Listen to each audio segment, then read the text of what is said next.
how can they differentiate the coronavirus from normal fever, normal sore throat, or normal symptoms of it? This is where it gets tricky. Kasi kadalasan, hindi mo rin malaman. Like, merong mga dito pumunta, yung kaibigan ko na doktor sa Louisiana, ang symptom lang nung pasyente niya, fatigue. Mm. Yung isa naman, ang symptom lang was fever, walang cough. Meron naman, ang symptom, diarrhea. So, it's very different.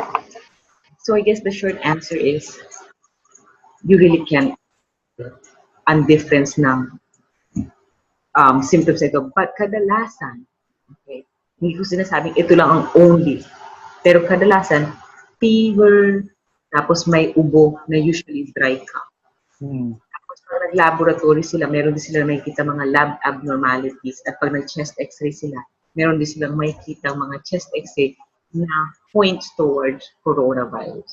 Walang isang symptom na magsasabing, yup, corona yan. Or walang isang symptom na magsasabi, imposibleng corona yan.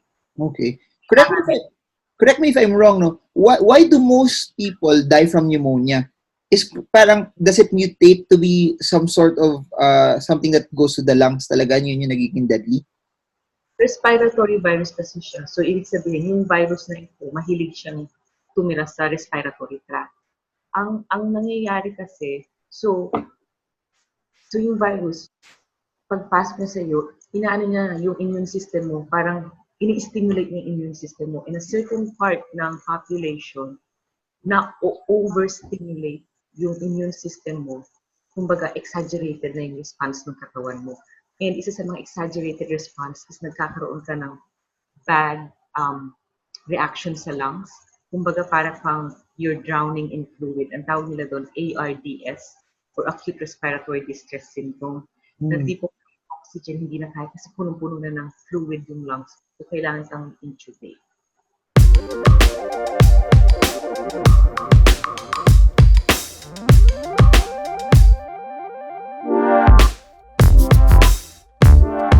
Okay, here we go. Guys, we are in for a very, very special treat. We have Dr. Louise Gutterez Amman from Florida. She's an infectious disease doctor. And I believe it's very, very timely that we have doctors in the vlog for the next few days, no, so that we get to hear their insights as well. Before I begin my questions, Chin, Doctor, I salute all of you medical practitioners for all that you do.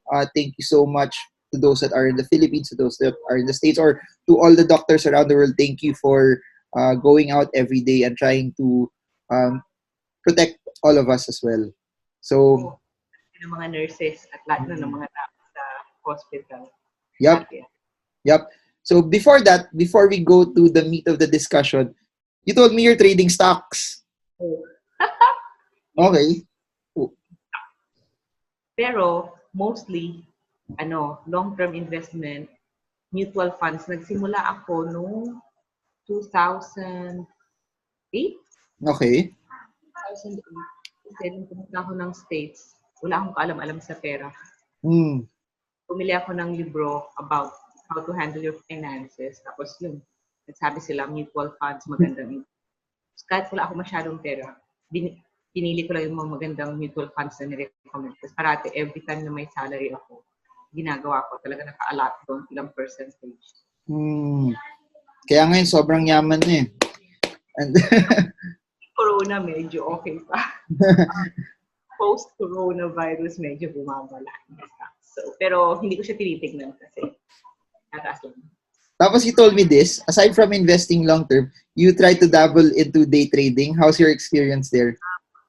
Wala pa masyado kasi day trading kailangan talaga concentrated ka eh. Napabili ko naman ng computer na high speed. Okay. Computer, tapos touchscreen, doon ako nainganyo. Tapos nag-trade lang ako ng konting Netflix stocks. Tapos, okay. Kaso, ang volatile ng market. So, hindi ko alam. Pero here's what's interesting. If you're trading daily, volatility becomes your friend also kasi the upward spikes become potential. However, also, it can also be your risk also. High risk, high reward yung anytime you trade something that's faster. Binabasa ko nga. Mas kailangan talaga, feeling ko pag nag-day trade ka, dapat nasa isang kwarto ka na wala talagang nakakapasok. Ano ko, mom of two kids. Impossible. So, pag nandito yung asawa, kaya kong pumunta. And siguro above and beyond that, yung you need to have a defined set of rules and strategy na pag natamaan to, alis ka na. Pag natamaan to, bibili ka. Or those are very, very important para you become emotionless. And I guess one more is you need to put an amount of money that if it goes down a certain point, you're not emotional about it. So, iba-iba tayo ng amount also. To be a day trader, ang requirement sa US is you have to have at your account $25,000. So, dapat, and yun. totoong day trading na serious ka. Yung dapat na nire-require nila sa. Pero yung pamili-bili ka lang ng konti-konti, pwede din naman. Pero talagang nasabi na day trader, 25,000. Para sulit yung kita. Nabasa ko nga sabi, don't trade to earn money. Trade because you want to trade well. Totoo yun. That's true. That's true. Money will just be a byproduct of the skills that you have also. Okay, let's get into this. The reason why I'm making this video, and we're having an expert on infectious diseases all the way from Florida, is that there's a lot of fear, there's a lot of panic in people, and I really believe that having the right information will help them decide on how they're supposed to go about their route. And I know there's so many people posting videos about COVID, pero I want to do my part also that whoever's watching my channel will also at least get to know more about it and they can spread the right information. So, first things first, deadly ba talaga siya? Okay. So, based sa mga reports sa ibang places where they study this places like sa China, ang sinasabi nilang mortality rate, which is basically ilan ang namamatay, it's about 5%. Meron namang ibang mga countries na nag-report na 12%. Pero, yung mga namamatay na yun, karamihan sa kanila, either matatanda na or may edad na, at may mga sakit na rin that would not make them that good to fight the disease. Or meron silang mga immunocompromised na condition, cancer, diabetes, naka-chemotherapy. So, yung mga nagiging mas at risk. Pero, kung sasabihin mo sabihin na natin hindi siya COVID, any disease na talaga na tumama sa mga ganitong mga tao na mahina na in the first place or may karamdaman, syempre, higher din ang mortality nila. So, yun yung pinaka-essence ng mortality rate na 5 to 6% based sa China. So, does that mean if, for example, someone gets infected, as long as their immune system is very, very strong, there's a big chance that they won't die from it also?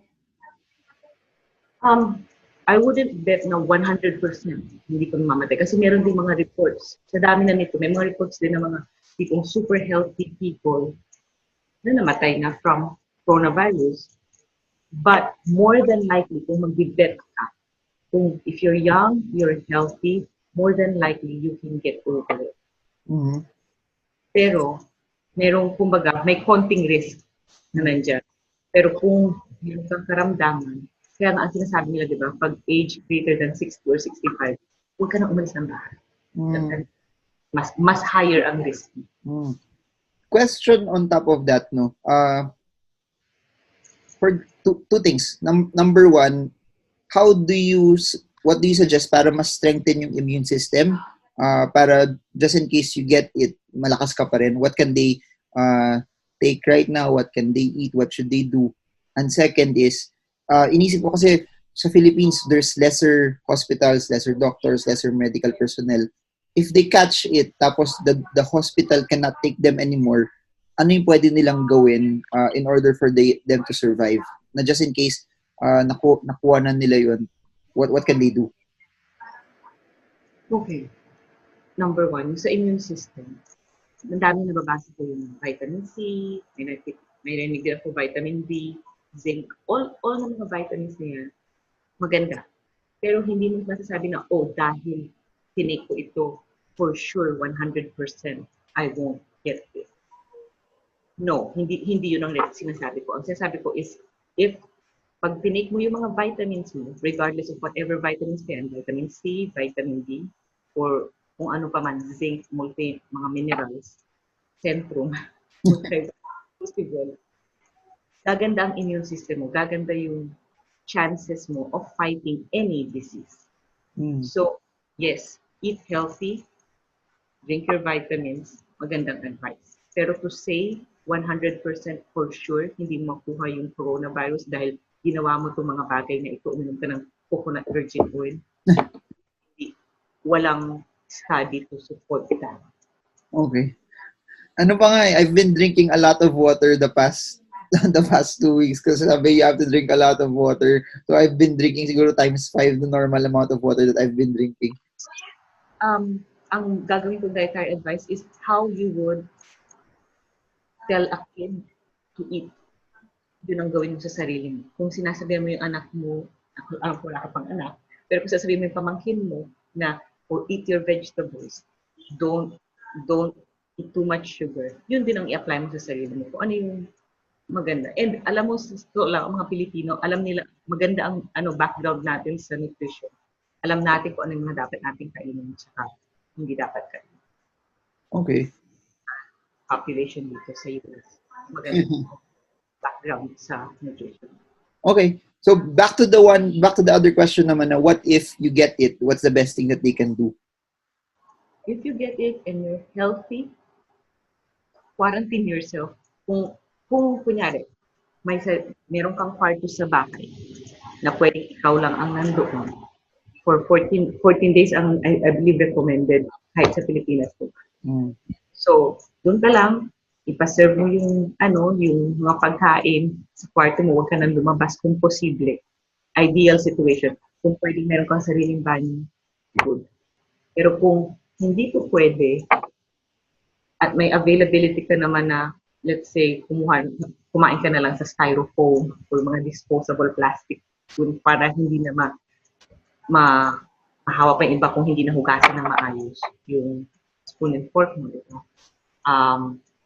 Kung wala kang sariling banyo, linisan nyo na lang yung bleach o kung ano man yung cleaning agent. May mga studies naman na sa hospital sa Singapore, tinignan nila yung 3 pasyente. Tinignan nila chinek nila yung virus sa ibang places kung saan nakatira yung pasyente. Nakita nila sa toilet bowl, nakita nila sa sink. Pero after cleaning with the usual disinfectants, wala na silang na-recover. Okay. Just hygiene and cleaning the house kung meron kang para hindi umakaw. So aside also from not trying to contaminate people around them, to protect themselves naman, what's the best thing that they can do when they're in that situation already? Fluids. Okay. Fluids, tapos kung nilalagnat ka, uminom ka ng paracetamol. Try mo wag muna mag-mefenamic acid or ibuprofen. May mga ibang reports na sinasabi hindi raw maganda yung ibuprofen for that. Pero hindi pa conclusive. So kung meron paracetamol, tapos fluids, chicken soup, ganun. Chicken soup? Okay. Ginger. Okay. But effective ba yung sinabi ni Jokoy na Vicks Vaporub na lang? Personally, siyempre sa tatay ko, Vicks Vaporub. Okay. Next question. You said that they stay inside their rooms para hindi makahawa. How is it transmitted? Kasi I've been seeing a lot of stuff in social media na bumili ka sa grocery, baka yung plastic bag sa grocery infected din yun. So kailangan hugasan mo. I've seen people yung binibili nilang karne, hinugasan nila yung plastic also. Dinidecontaminate nila. How is it transmitted? So, syempre yung virus would need a live person, a live host to be alive, right?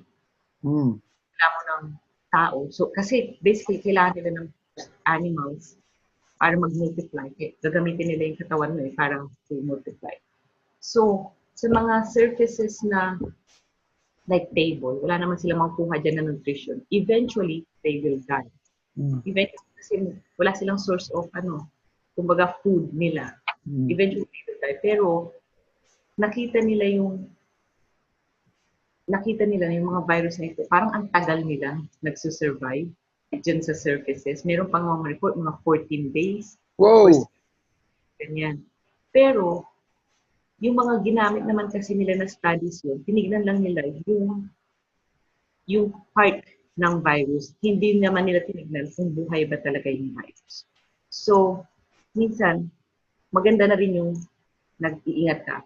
So, pag bumili ka ng grocery, ang advice dito is alisin mo kagad yung supot. Alisin mo yung supot. Tapos, pag kunyari, bumili ka ng, let's say, ramen, ilipat mo na sa container sa bahay para hindi mo kasi alam kung madumi yung kamay nung nag-handle mo. Eh, kung humaching na, tapos napakan niya yun, hindi mo alam. Tapos, Okay. hinawakan mo, tapos lagay mo na sa mata mo or dito mo.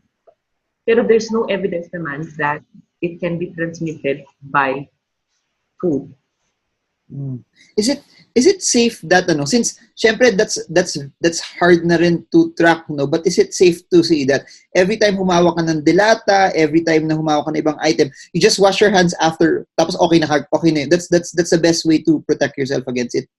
The best way, at sasabi ko na rin pati sa mga anak ko, the best way is just to feel na everything is infected. So, and just wash your hands. Lalo na bago kumain. Or handling things na alam mo hindi galing sa labas. Just wash your hands. Okay. What if galing kang labas, hawak mo yung phone mo, may nahawakan ka, tapos hinawakan mo ulit yung phone mo, dinala mo sa bahay yung phone mo. Does the cell phone become the carrier of it? And ang ginagawa namin dito, or any other bacteria, ginagawa ko dito, by the doorway, meron kaming alcohol gel, tapos meron din kaming bleach wipe. So, yung phone, kasi hilig ng mga batang phone yun, wina-wipe down ko. So, para, just importante, pag wina-wipe down mo, let the solution dry. Kasi di ba may mga bleach, magiging effective siya pag nag-dry yung pag basa pa, huwag mo siyang i-dry by yourself manually. Let it dry. Kasi doon lang siya magiging effective. Okay. Ganun pala, no? Another question, I don't know, may mga ganitong ginagawa din ng mga ibang tao. Pagdating sa bahay, hindi na pinapapasok yung tao, tanggal muna daw lahat ng damit, tas ligo before they can actually come in. So, is it carried also through clothes? So, yung sinabi ko sa'yo, may study sila sa Singapore, tinignan naman nila yung sa sapatos. Nag-positive din yung mga sapatos, pati sa personal protective equipment, meron din mga na-track. Pero yun, sobrang close contact with a person in the hospital. Now, I'm not sure if in the community, assuming na merong merong COVID yan, tapos asymptomatic na transmitter, kung medyo napahawak sa'yo o napahaching sa'yo, yes, may possibility na you are harboring some on your clothes. Whether sobrang effective ba yun na tipong yung bata o yung anak mo bigla na lang na ilik yung clothes mo, posible, baka. Pero hindi talaga siya known. But personally ako, what we do pagdating sa bahay, hubad ng sapatos, tapos ligo agad. Oh, okay. Pero Patay. hospital. Okay. Okay. Makes sense. Pero galing groceries, I think that's what people are doing now, na lumalabas na lang sila kasi kailangan nila mag-grocery. For people who do that, what's the most practical advice that they can do also? Kasi lahat ng sinasabi mo, hindi ko 'tong ginagawa dati. hindi ka conscious. I think if you have the means na maligo, lalo na kung may mga bata ka or may pregnant women or may matatanda kang parents sa bahay, I think you should do it, especially outside. You don't know, like sa Korea, there was a super spreader na asymptomatic. Hindi niya alam na meron siya. Feeling fine. Nag-i-spread na pala siya, hindi niya alam. Why are some people asymptomatic pala? Ha? Why Ito, are some... itong virus na ito is very different. Hindi katulad ng iba na alam mo kagad pag may trangkaso ka, mararamdaman mo kagad. Ito, merong mga instances na wala talagang symptoms pero nag-spread. So kung kunya, nasa pila ka, asymptomatic yung nasa harap at nasa likod mo, you would not know. Mm. So it's good to just, if you have the means, then maligo ka after mong galing sa labas at nag-grocery. Tapos lahat na sa labas, linisan mo yung papasok sa loob. Kung Mm. wala, hugasan mo yung kamay mo. Mm. Huwag dalhin yung sapatos sa loob ng bahay. Meron ka dapat na dedicated na chinelas sa loob ng bahay. Tapos pag lumabas ka, nasa. Okay. Pero ano rin naman yun, yung shoes mo doon, dadating naman din yung point na because it's not feeding off something, mamamatay na yung bacteria din. Oo. Wala naman siyang host doon. Okay. Okay.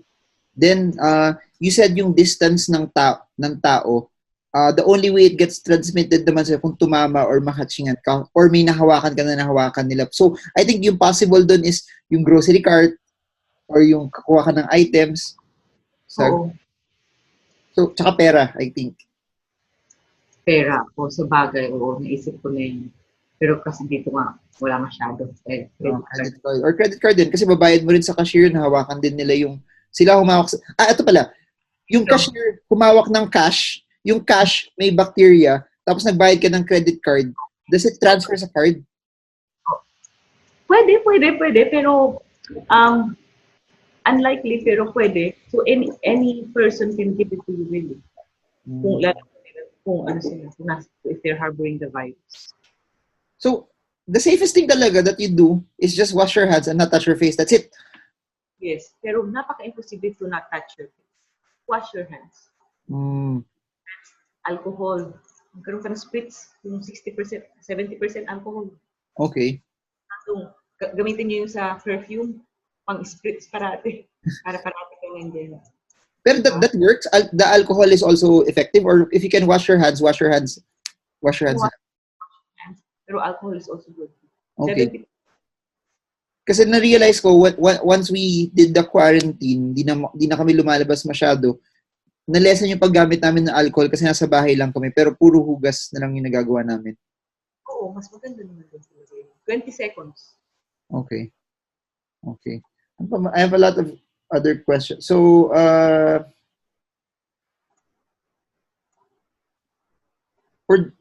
what's the difference between this? For example, ito pa, madaming na napaparanoid, nagkaka-sore throat, medyo may sinat-sinat, they think it's corona na also. How can they differentiate the coronavirus from normal fever, normal sore throat, or normal symptoms of it?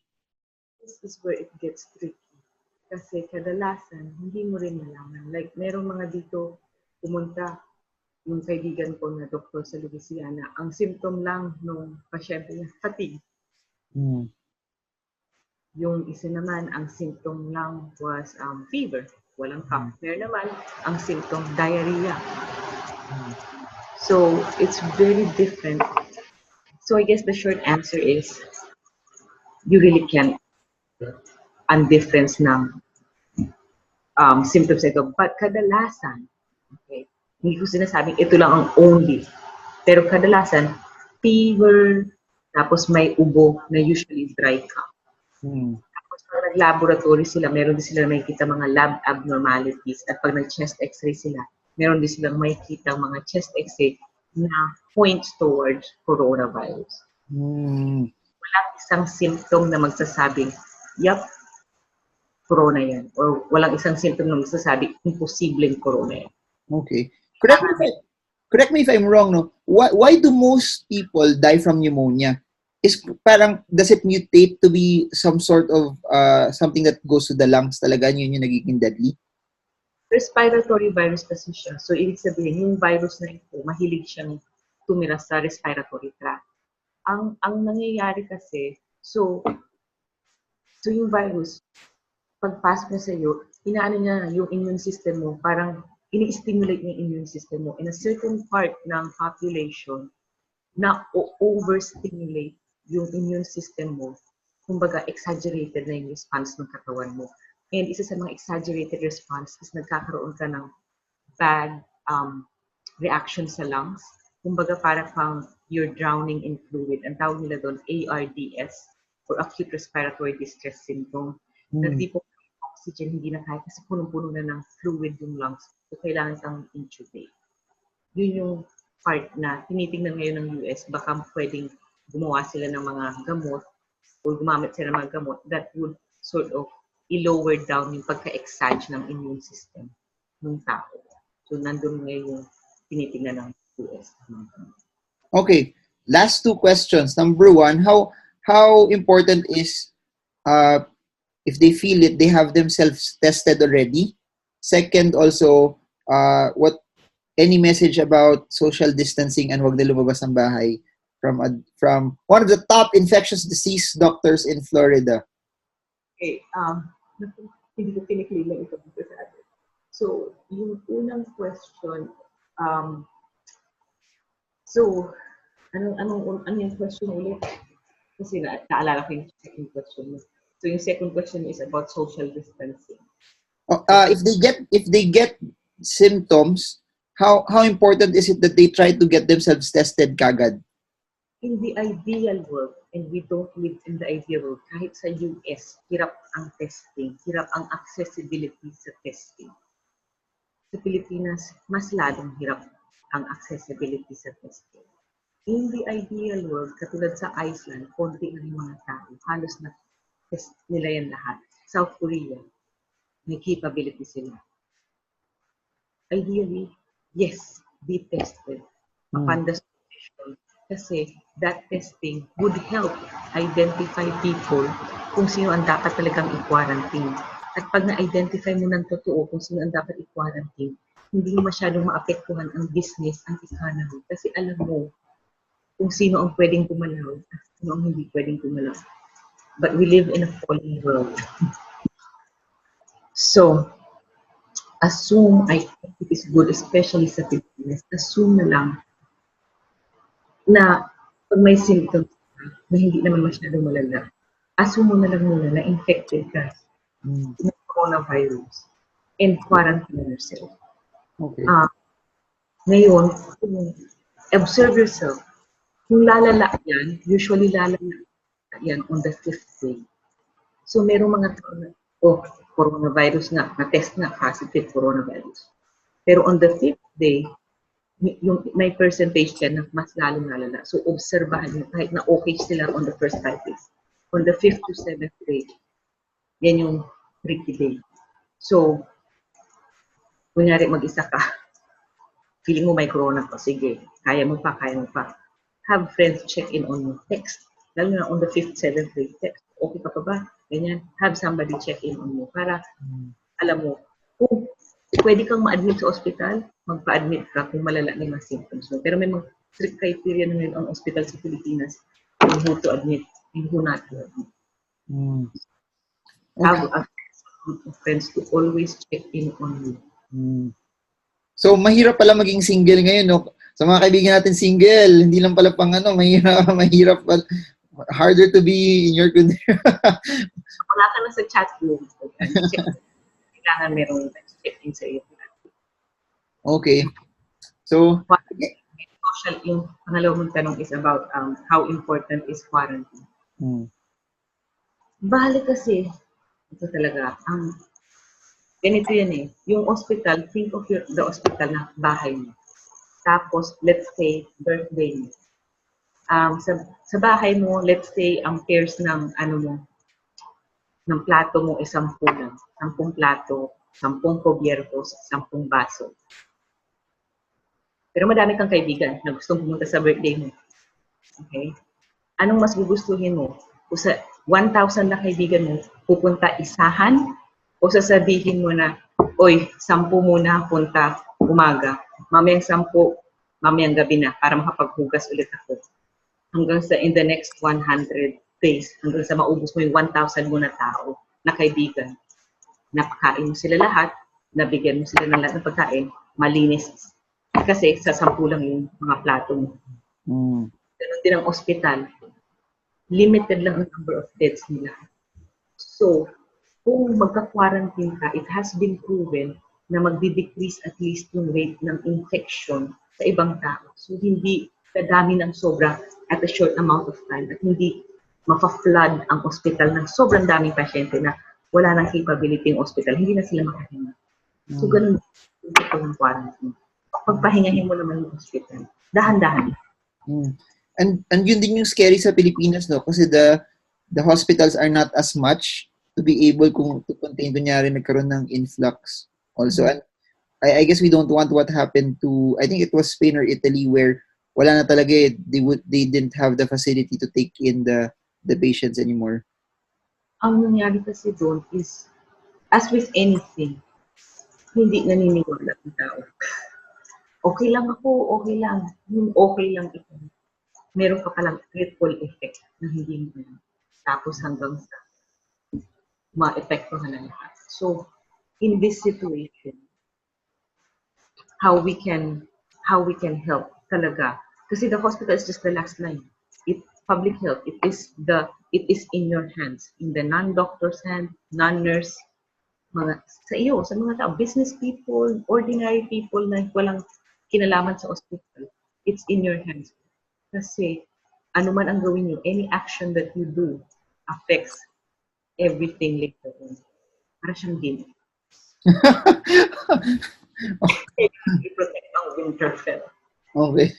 Dapat pala sinuot ko yung Game of Thrones cap ko eh. Thank you so much for this, no? I really believe that this is something that, kasi when people get the right information, it will allow them to also act correctly. Thank you for the time for, alam ko sobrang busy kayo dyan, but any final words for Filipinos on how they can get through this, and sa mga taong takot, sa mga taong di nila alam yung mangyayari, anything that you can tell them as well? First off, when I see you, I'm higher.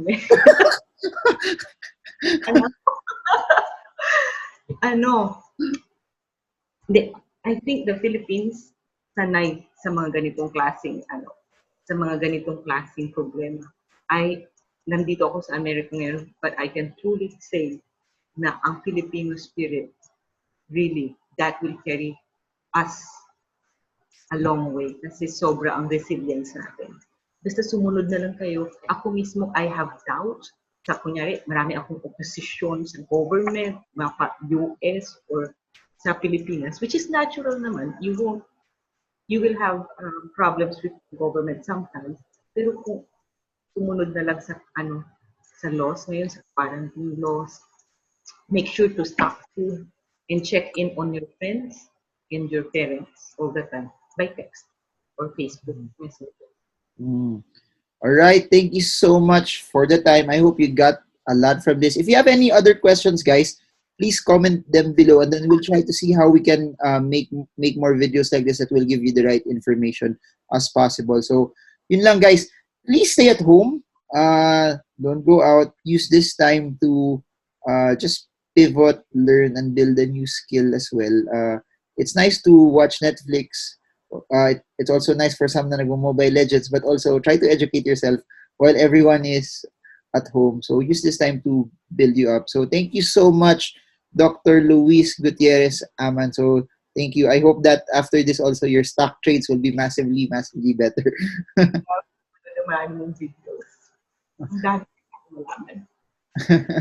So I guess that's it for now. Marvin Germo with one of the best doctors from Florida. I hope this video helps you trade well, trade strong, trade smart. See you all again soon, guys, and God bless you.